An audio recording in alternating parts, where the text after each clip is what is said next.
So hi guys, welcome back. నేను మీ సాకేత్ అని మీరు చూస్తున్నారు tech with Saket Telugu. So already మీరైతే తమ్మునేలు చూసే వచ్చి ఉంటారు. మనమైతే రిఫర్బిష్డ్ ఫోన్స్ వల్ల జరిగే మోసాల గురించి అయితే మాట్లాడుకుందాం. అసలు దీన్ని మోసం అని ఎందుకన్నా కూడా మీకు ఈ వీడియోలో అయితే క్లారిటీ వచ్చేస్తుంది. అండ్ దానికోసం అయితే నా దగ్గర ఒక ఎగ్జాంపుల్ కూడా ఉంది. దీన్ని అయితే మొత్తం మీకు చూపిస్తాను.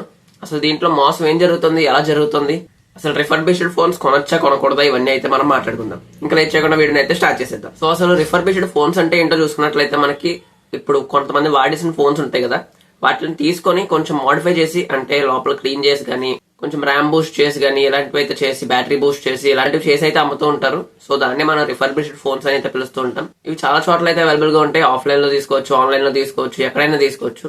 నేను ఈ మొబైల్ వచ్చేసి ఆన్లైన్ లో తీసుకున్నాను. ఇది వివో Y95. ఈ మోడల్ లో మనకు వచ్చేసి high and variant 4GB 64GB వరకే ఉంటుంది. బట్ వీళ్ళు దీని మీద రాయడం అయితే 6128 అని అయితే మెన్షన్ చేశారు. ఫ్లిప్కార్ట్ లో కూడా డిస్ప్లే మీద వేస్తాను చూడండి, 4GB 64 వరకే అవైలబుల్ గా ఉంటుంది. దీని మీద రాయడం వీళ్ళు 6GB 128 అని అయితే రాశారు. సో అలా అని చెప్పేసి వీడియో పర్పస్ కోసం అయితే తీసుకున్నాను నేను. ఇది అరౌండ్ నాకు 2000 అలా అయితే పడింది. 2000కే మనకి 6GB 128 వస్తుందంటే అంతకన్నా ఏం కావాలి అని చెప్పేసి చాలా మంది అయితే ఆశపడుతూ ఉంటారు. అంటే ఇప్పుడు ఇది పనిచేయదా అంటే పనిచేస్తాయి, సూపర్ గా వర్క్ అవుతాయి. ర్యామ్ స్టోరేజ్ ఇవన్నీ అయితే పర్ఫెక్ట్ గా చూపిస్తాయి.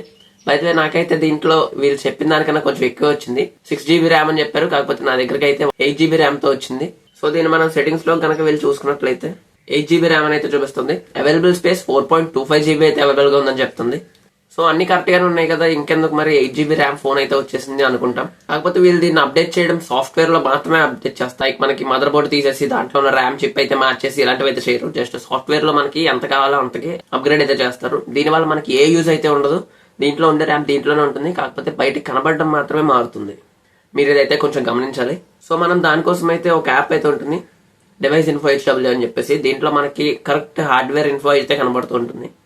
సో మనం దాంట్లోకి వెళ్ళి ఒకసారి అయితే చెక్ చేద్దాం. సో దీంట్లో మెమరీలోకి వెళ్ళినట్టయితే మనకైతే ఇక్కడ ర్యామ్ ఇంటర్నల్ స్టోరేజ్ అయితే కనబడుతుంది. దీంట్లో మనం ర్యామ్ చూసుకున్నట్లయితే దీంట్లో మనకి ఉండేది 3GB LPDDR3 ర్యామ్ అయితే ఉంది. కానీ స్టోరేజ్ విషయానికి వస్తే దీంట్లో మనకి 128GB స్టోరేజ్ అని అయితే చెప్తున్నారు. కాకపోతే దీంట్లో ఉండేది మనకి 32GB or 64GB అయితే వస్తుంది.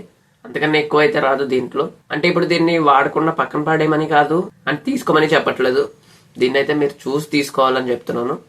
బయట చాలా మంది అయితే మోసాలు చేస్తూ ఉంటారు. 8GB ర్యామ్ అని చెప్పేసి ఎక్కువగా అమ్మడాలు ఇలాంటివి చేస్తూ ఉంటారు. సో అలాంటప్పుడు తీసుకున్నప్పుడు కొంచెం చెక్ చేసి తీసుకోండి. అండ్ మాక్సిమం రిఫర్బిష్డ్ ఫోన్స్ అయితే పక్కన పెట్టడానికే ట్రై చేయండి. మీరు ఎప్పుడైనా సెకండ్స్ లో తీసుకోవాలనుకుంటే తీసుకోండి తప్ప రిఫర్బిష్డ్ ఫోన్స్ మాత్రం ఎక్కువ ఎంకరేజ్ చేయొద్దు. అంటే దీని యూజింగ్ లో ఏమి మనకి తేడా ఉండదు. కాకపోతే మీ 3GB ర్యామ్ కి 8GB ర్యామ్ కి చాలా డిఫరెన్స్ అయితే ఉంటుంది. 8GB ర్యామ్ ప్రైస్ లో 3GB ర్యామ్ ఫోన్ కొనుక్కున్నట్లు ఉంటుంది అనమాట, మీరు ఎక్కువ కనుక తీసుకున్నట్లయితే. సో నాకు ఇదైతే 2000కి వచ్చింది కాబట్టి పెద్ద ఫర్క్ పడదు. ఇదైతే ఇంట్లో యూజ్ చేస్తూ ఉంటారు, మరి ఎక్కువ పెట్టి తీసుకోలేదు కాబట్టి పర్వాలేదు. అండ్ వీటి మీద వారంటీస్, గ్యారంటీస్ ఇలాంటివి కూడా ఏం నమ్మకండి. మీరు తీసుకోవాలి అనుకుంటే బయట షాప్స్ లో ఎలాగో సెకండ్స్ లో అమ్ముతూ ఉంటారు, అలాంటి చోట్లకి వెళ్ళి అయితే తీసుకోండి. రిఫర్బిషన్ మాత్రం అసలు టచ్ చేయొద్దు. సో ఇదే వాళ్ళ వీడియో. ఐ హోప్ అందరికి నచ్చింది అనుకుంటున్నాను. ఇక్కడ వరకు చూసారు కాబట్టి నచ్చితే లైక్ చేయండి. మన ఛానల్ కనుక కొత్తగా వచ్చినట్లయితే సబ్స్క్రైబ్ చేసుకోండి. అండ్ ఇలాంటి మోసాలు ఎవరికి జరగకుండా ఉండడానికి అందరికీ షేర్ చేయండి. మళ్ళీ ఇంక వీడియోలో కలుద్దాం.